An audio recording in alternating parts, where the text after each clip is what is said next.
Hello, Assalamu alaikum. Welcome to my YouTube channel and Ramadan Mubarak. I hope everyone is enjoying their Ramadan and making the most of the opportunity to seek God's favor, to seek God's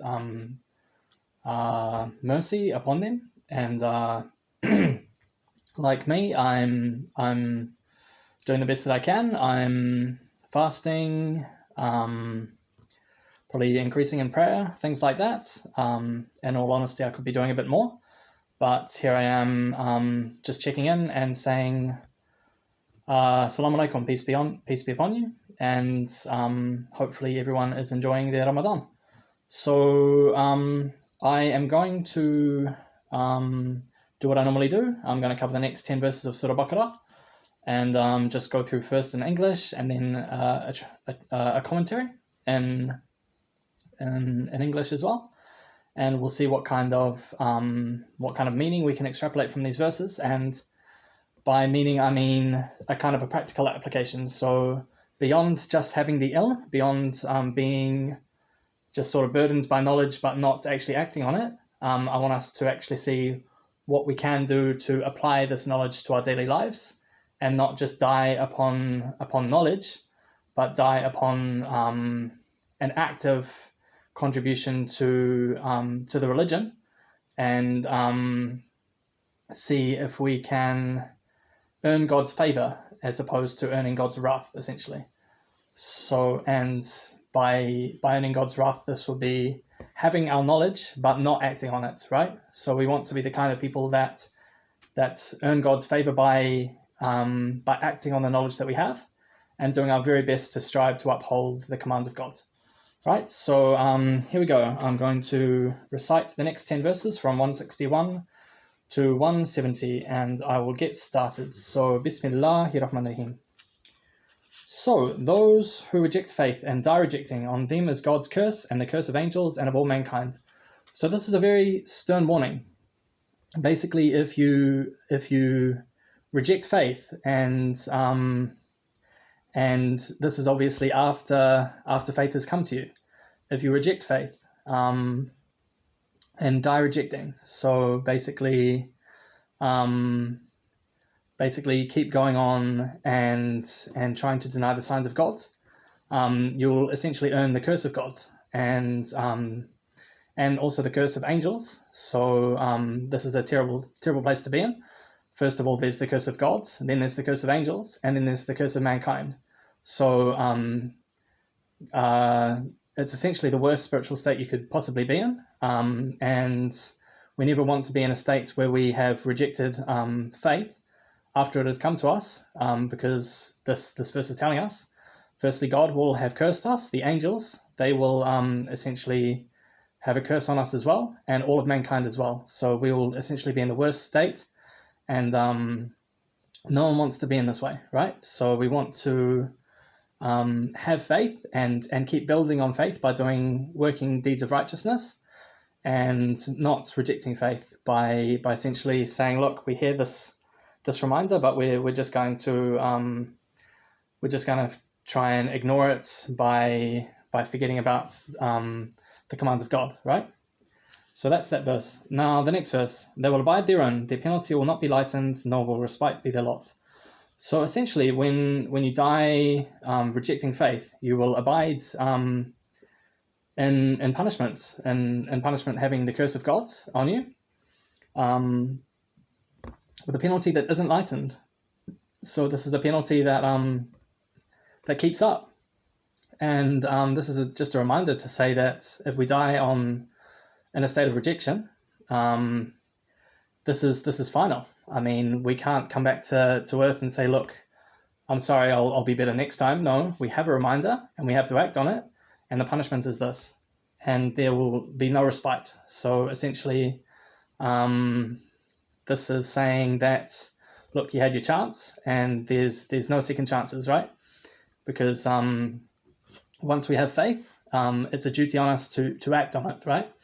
And to be firm in deeds and in action, and declaration, but declaration by our own struggle, essentially, be better, and not a rejection of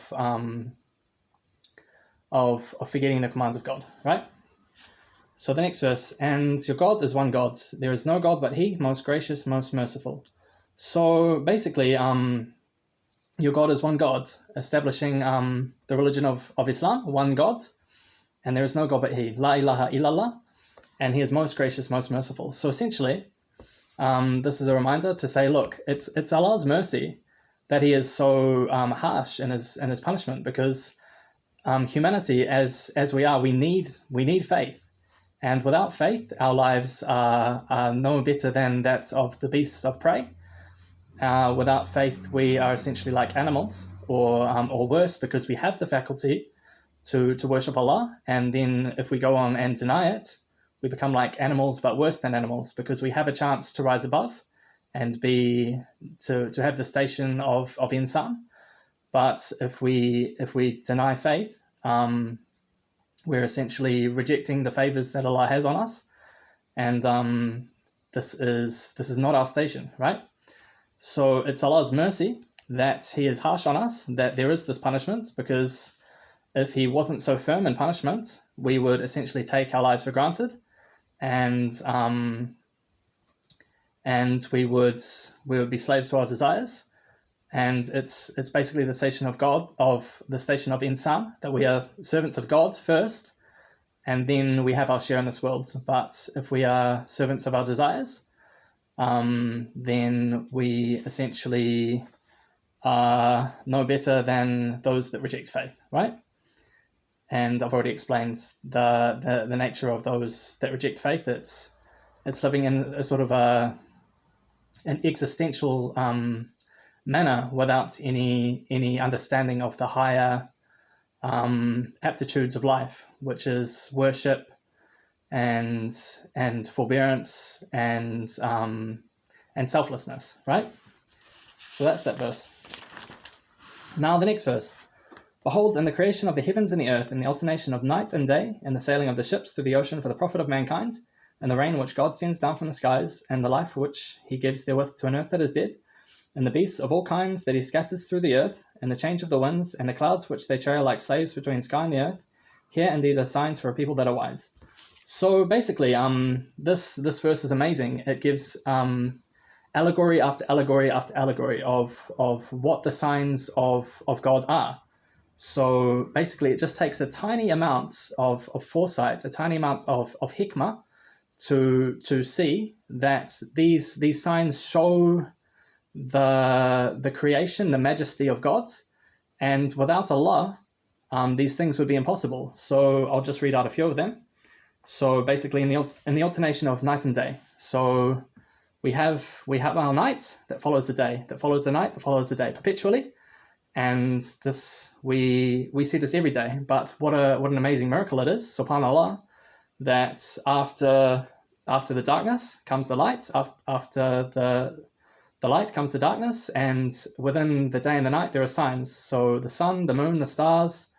There is also, it says in here, I think it says the clouds, or might say the rain from the skies. So basically provision that comes from the heavens. These are signs of Allah. I mean, how could the earth be watered without Allah's decree, right? And how could this water have the miraculous capability that it has to fertilize the land and to give it life? If it weren't for the decree of Allah, this water would just fall and nothing would happen. But it's the amazing basic creation, the structure, the rule that Allah has that allows these miracles to happen on a daily basis. So basically, when we see these signs, we should think like La ilaha illallah, subhanallah, alhamdulillah. How amazing is it that these miracles happen on a daily basis, and indeed are signs for people that are wise. So the wisdom here is seeing that there is a greater order to creation here, that these things happen by the decree of Allah, and without God's intervention, nothing miraculous would happen. These things would just happen, and then it'd essentially be like a dead planet where there's just a whole lot of random sort of events happening with no miracles happening. It's Allah's intervention that causes all these things to actually have an element of divinity and an element of divine ordinance to them, right? So that's that verse. Now the next verse. Yet there are men who take for worship others beside gods as equal with gods. They love them as they should love gods, but those of faith are overflowing in their love for gods. If only the unrighteous could see, behold, they would see the penalty, that to God belongs all power, and God will strongly enforce the penalty. So basically, there are men that take for worship others besides God as equal. So whether this is money, whether this is women, whether this is music, whether this is fame, whatever else. I mean, whoever our God is, these apparent realities become known to us as we live our lives. So if our basically this verse is telling us that people love these things in life as they should love God, but God should have the ultimate position in our lives as the best goal to strive towards. But some people they take for others besides God, so these things that I've mentioned, as they should love God, and this is essentially a relationship that will always be strained and straightened, and it will never satisfy anyone to the degree that a relationship with the Almighty does, right? And it says here, if only the unrighteous could see, behold, they would see the penalty, that to God belongs all power, and God will strongly enforce the penalty. So there's a penalty for worshipping others aside from God, and if those who are unrighteous, who may not have sort of God as their highest priority in their lives, if they would see the penalty, if only they could see it, they would essentially they would have some kind of awe, some kind of reverence to Allah. But it's out of Allah's mercy that He postpones the penalty. So we do not actually see the punishment straight away. He postpones it and postpones it and postpones it until there's no more chance to have a chance to return to this worldly life, because we've been given zillions of chances every day, every second, every minute, every hour. We have chances to turn back to God, and every human being that's alive, from young to old, has a chance to recognize this order about creation. So basically, if only the unrighteous could see that there's a penalty for taking others for gods apart from God.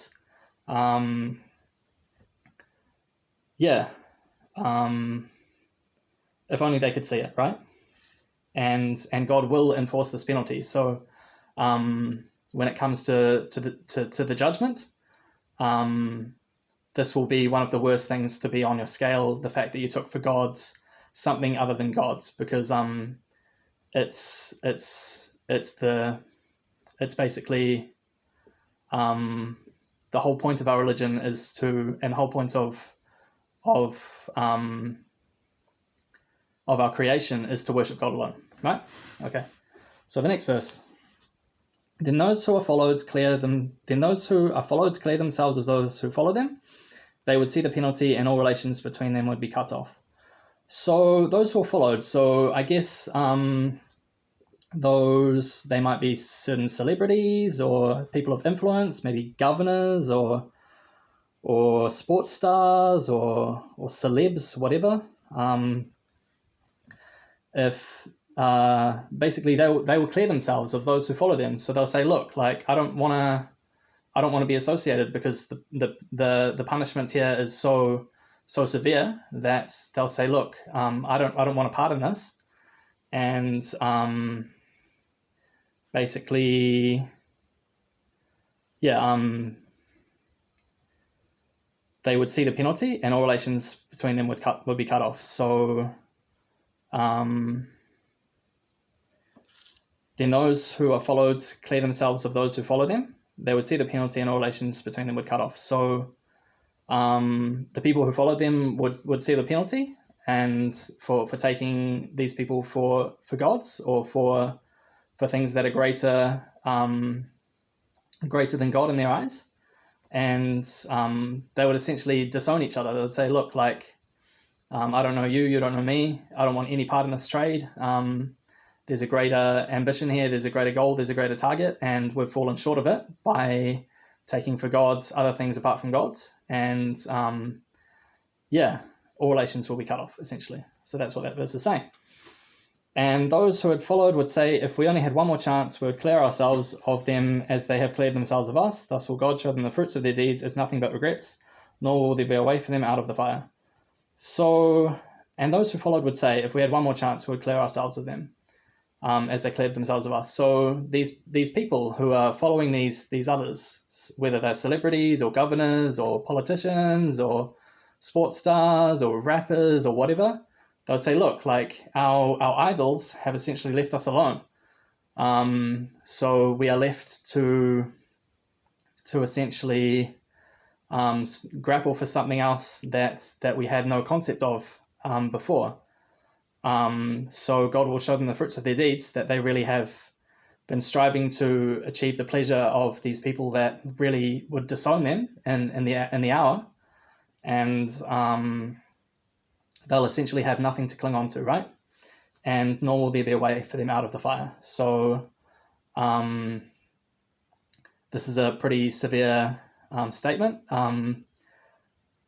There'll be nothing for them to have once they have realized that what they've been aiming for is really just a delusion of this present life. And I guess that's all they'll have. They'll have deeds of regrets for not striving to actually achieve a meaningful life in this world, right? So that's that verse. So the next verse, O you people, eat what is on earth, lawful and good, and do not follow the footsteps of the evil one, for he is to you an avowed enemy. So basically, O you people, eat what is on earth, lawful and good. So this can be our risk, our money. This can be our food. This can be what we drink. And this is essentially, this is how I interpret it. So we're given command, and we're given certain restraints to stay within. So eat what is on the earth, lawful and good, and do not follow the footsteps of the evil one. So basically, eat the things that have hired. Consume the things that have hired. Our incomes, is it make sure that it's legal. Make sure that it's befitting to God, and don't follow the footsteps of the evil one. So don't be led astray. Don't think that that you can sort of make a loophole and say, look, well, it's not okay, but everyone else is doing it, or I'm only going to do it for a little while, or no one really cares. These are all little traps that we can fall into. That's essentially following the footsteps of the evil one, making excuses and trying to justify our actions. That's essentially being dumb, and we don't want to do that. We're smarter than that. We have our rational minds, and we have our revelation given to us. So don't be silly, don't be stupid, and actually consume of the things that are good for you, right? So that's that verse. So the next verse, for he commands you what is evil and shameful, and that you should say of God of that of which you have no knowledge. So basically, he commands what's evil and shameful. So sexual immorality, alcohol, gambling, whatever else that is evil and shameful. These are the things that the Satan is essentially calling us to, and we don't want to pardon it. And he also says that we should say of God that which we have no knowledge. So things such as maybe God will forgive me for doing major sin, or riba, or sexual immorality, or anything, any kind of crime, that he'll have mercy on us, just because he's the most merciful. I mean, he will, but if you have no remorse and you're acting in full knowledge, these are the things that are really, really hard to forgive if you know what you're doing is wrong, and you have no regrets for doing what is wrong. That's essentially being evil, and we shouldn't say these things that we have no knowledge of, right? So speaking without authority and saying, look, we'll be forgiven for doing major sin. Everyone else is doing sin, so we can do it. It's not that bad. Just dumb stuff like that, right? So I guess that's how I interpret this. And the last verse, when it is said to them, follow what God has revealed, they say, nay, we shall follow the ways of our fathers. What, even though their fathers were void of wisdom and guidance? So when it is said to them, follow what God has revealed. So I guess when the Qur'an is presented to them, what do? They say, no, my fathers were on this religion, so we're going to keep following this religion. Or our fathers didn't have a religion, or our fathers just did what they wanted. And then it's saying here, even if they were void of wisdom, we're still going to follow the way of our forefathers. Even if they had no idea what they were doing, and even if they were in essentially wrongdoing and whatever else that they're doing, even if they are void of wisdom and guidance, we're still going to follow them. I mean, this is essentially saying, look at the rationale that you're making, and basically, why are you going to follow your forefathers when the revelation has been given to you, and you've been told, look, this is the way between right and wrong, this is the way to success, this is the way to perish. What are you going to choose? Are you going to choose the right option, or are you going to essentially delay the inevitable and see what you can get away with in this present life when there's a punishment coming and there's no escape from it, right? So that's that verse, and that's everything for these next 10 verses. Hopefully this is helping everyone. I'm going to keep making these videos. I haven't got through these yet. I had intended to get through these by Ramadan, but here I am in Ramadan and still going through them. This is just the way it's gone, so it doesn't really matter, but hopefully we're getting something from these, and hopefully we're all learning, right? So try to take these videos as a reminder, but when I say a reminder, I mean actually listen and actually do something with this knowledge, this reminder that you have. Actually put it into action, because if all you do is listen and nothing changes here, this is essentially going to count against you on the scale of deeds. And the more of reminders I give, the more poignant it is to actually act on these things. Whereas if this is just going into your head and you think, oh, this is all well and good, but I'm going to keep on doing wrong, it's probably better off for you to just go and listen to music, or watch movies, or do something a bit more worldly. I really hope that the people who are watching these videos really do take into account that these are reminders for an enlightened and an enhanced state of affairs when it comes to the reward with God, essentially, and not with sort of just a feel good sense of affairs in this life. I really do hope that we are learning actively and putting these things into practice as well. So thank you very much, and stay tuned for more. Cheers.